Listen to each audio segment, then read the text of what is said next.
El Internet y las redes sociales son utilizados por los agentes de la OTAN para potenciar la difusión de mentiras, mensajes de odio y ejercer una manipulación sobre amplias capas de la población de todo el mundo. Las campañas, por más burdas que sean, logran penetrar en todo Occidente. A lo largo de la historia de la humanidad, desde siempre ha habido una batalla por la conquista de la mente y el corazón de las masas. Esto está directamente relacionado con las cuestiones del ejercicio del poder y la conquista de la lealtad y la confianza de la gente. Igualmente, es algo que no se puede ver desvinculado de los conflictos y las guerras. En todo caso, si bien los objetivos en uno u otro caso pueden haber sido diferentes, hay una herramienta universal que se utiliza tanto para la tecnología electoral como para otras formas de manipulación política, y claro está, para lograr la victoria en guerras y batallas. Esta es, en esencia, una combinación de astucia, engaño, desinformación y relatos, que han encontrado espacio en las operaciones psicológicas y de información. Como regla general, el blanco de tales operaciones es la conciencia humana. Dependiendo del objetivo, puede ser un pueblo o un grupo específico de personas, como por ejemplo, los militares o los decisores políticos. En la historia encontramos cómo en los últimos 200 años varios estados de Occidente, principalmente Estados Unidos, Gran Bretaña, Alemania y Francia han perfeccionado sus habilidades para llevar a cabo operaciones de propaganda y desinformación dirigidas tanto a sus propios ciudadanos como a la conciencia del enemigo.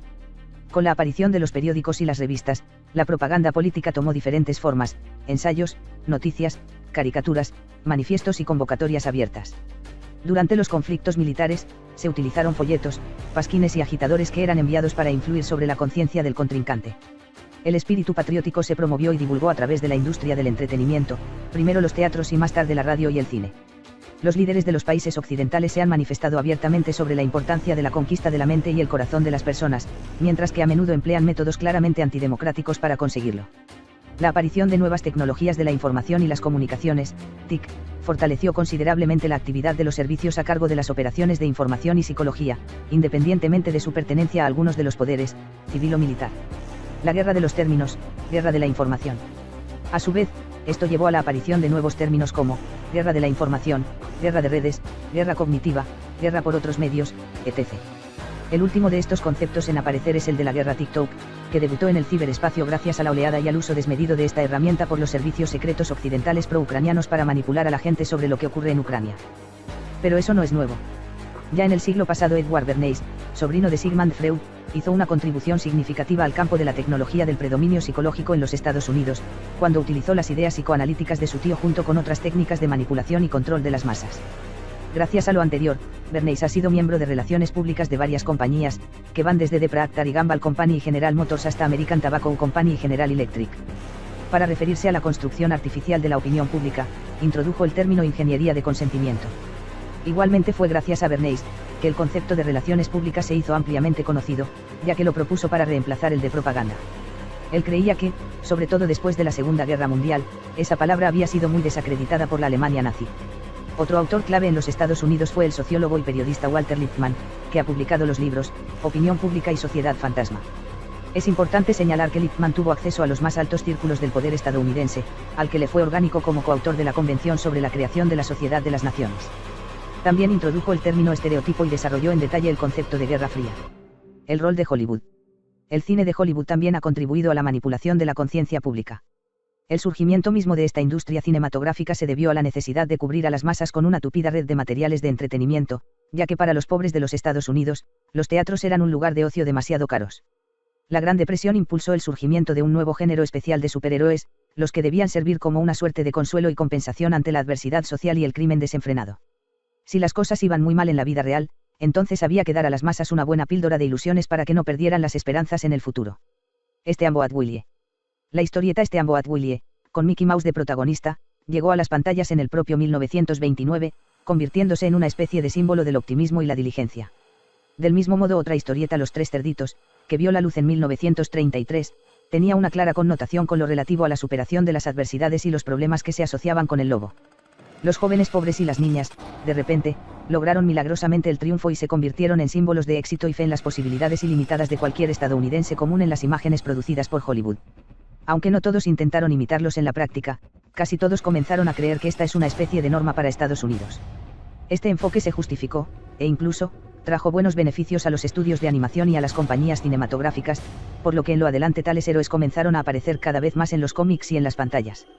Como colofón, Superman llegó al público al final de la Gran Depresión, en 1938, y rápidamente se hizo muy popular, aunque había sido creado en 1933 por los autores Jerry Siegel y Joe Shuster, pero en ese momento no habían podido encontrar quien se hiciese cargo de la producción de la historieta. Un año después la Gran Depresión había terminado, pero pronto comenzó la Segunda Guerra Mundial y los métodos de propaganda necesitaron ser ajustados. Expertos muy versados en las técnicas de manipulación, incluidos sus propios ciudadanos, se alistaron entonces para trabajar en las nuevas tareas. Las acciones pre-Segunda Guerra Mundial. Para el despliegue en el exterior de la influencia estadounidense antes de la Segunda Guerra Mundial, oficialmente no se hizo mucho desde los círculos de poder de Estados Unidos. El presidente Woodrow Wilson creó el Comité de Información Pública en abril de 1917, en plena Primera Guerra Mundial, que solo duró hasta agosto de 1919. Pero en 1921 fue creado el Consejo de Relaciones Exteriores, que fue mucho más activo en la defensa de las empresas a partir del accionar de los grupos de interés. Entre los fundadores de este consejo, junto con aproximadamente 150 científicos, se encontraban el antes mencionado Walter Lippmann, así como el asesor del presidente Wilson, el coronel Edward House. Para finales de los años 30, la Junta del Consejo comenzó a apoyar los capitales de los magnates Ford y Rockefeller y durante la Segunda Guerra Mundial experimentó un crecimiento considerable, gracias a las actividades específicas del Grupo para el Estudio de la Guerra y la Paz, y una de las direcciones en esta estructura estuvo dirigida por el tristemente célebre Allen Dulles.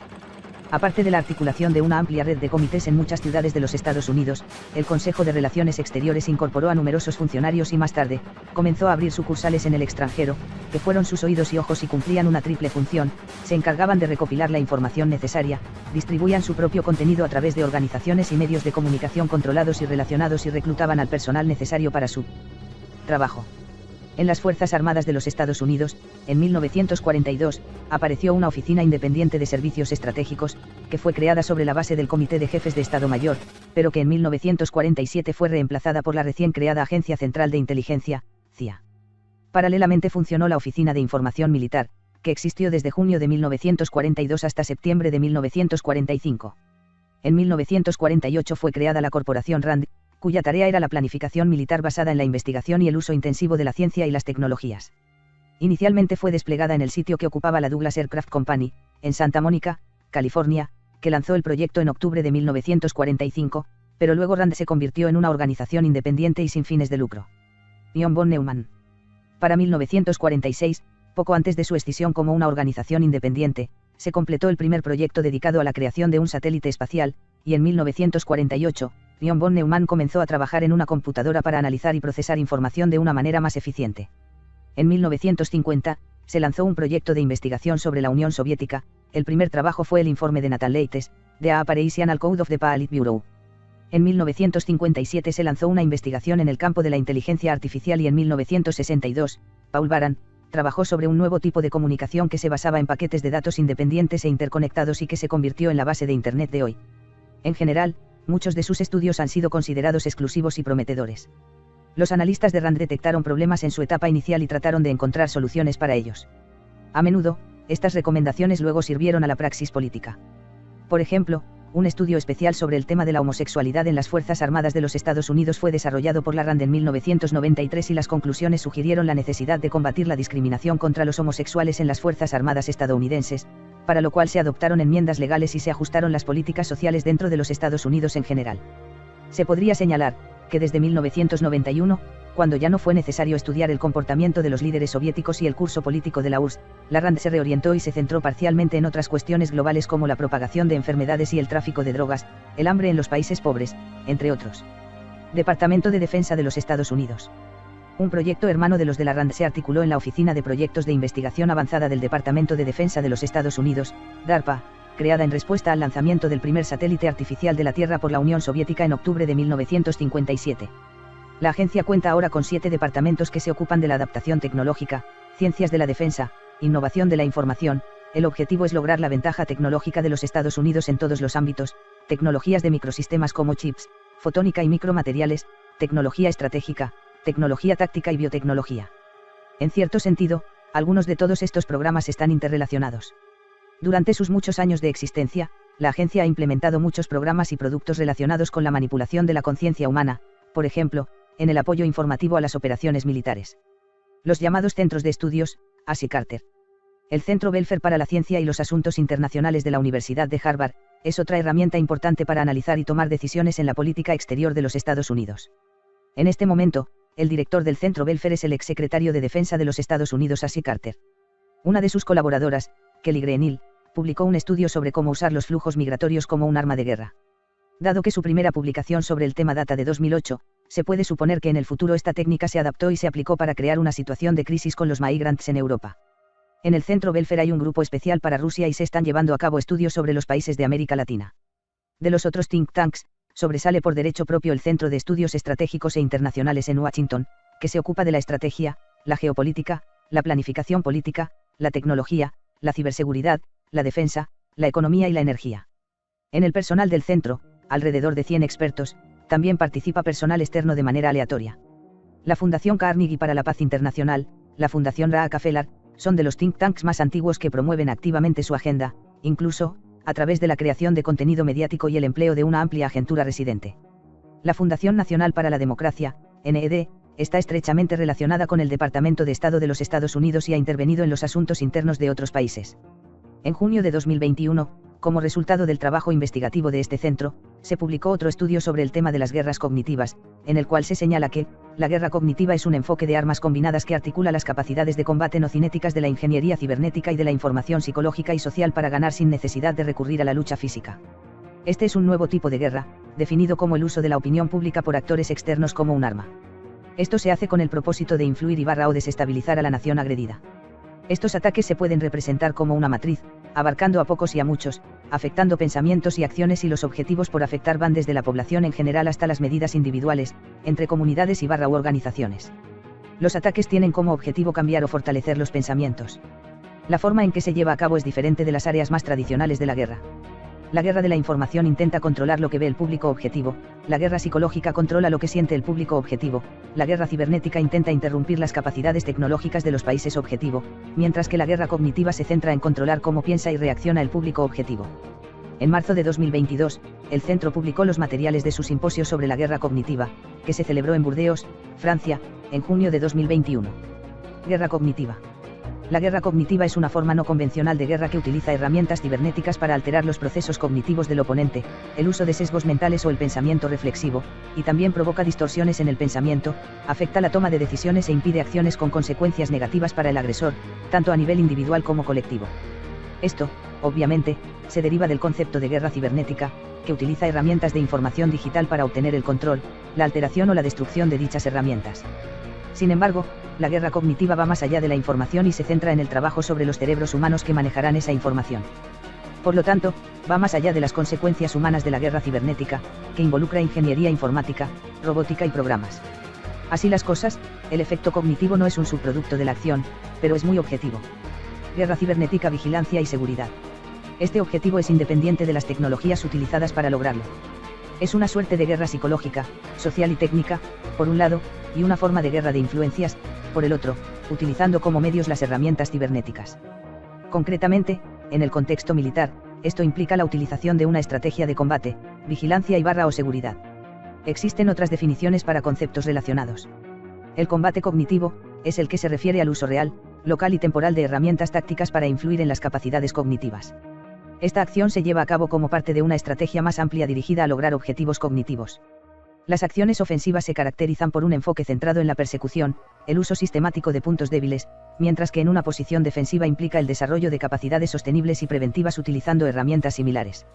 Uno podría usar el concepto de conflicto cognitivo, donde el contacto es generalizado y la confrontación de los procesos cognitivos es la regla.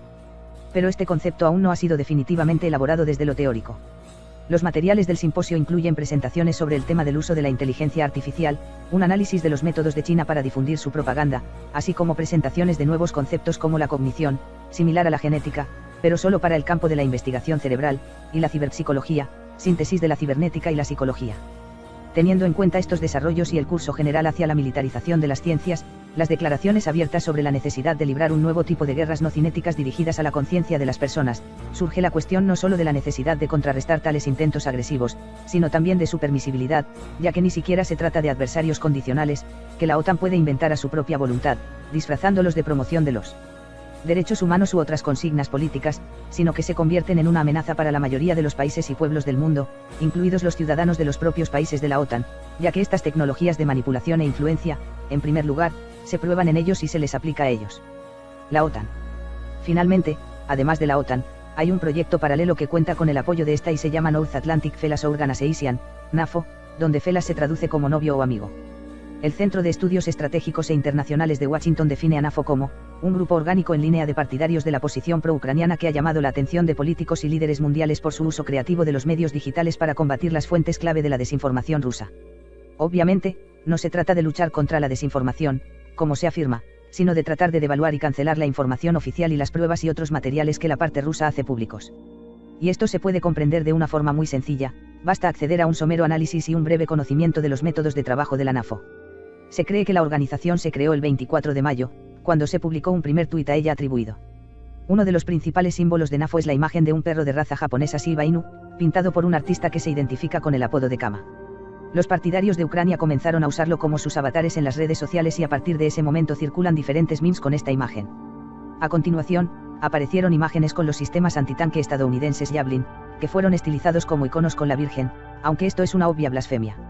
Igualmente fueron utilizadas otras imágenes de santos, con las que el periodista canadiense, Christian Boris, con raíces ucranianas, comenzó a medrar cuando creó el sitio web Saint Javelin, donde se pueden comprar varios artículos tipo souvenir que recrean atributos similares y se indica que el dinero recaudado se destina a la compra de equipos y municiones para las Fuerzas Armadas de Ucrania y las formaciones militarizadas neonazis.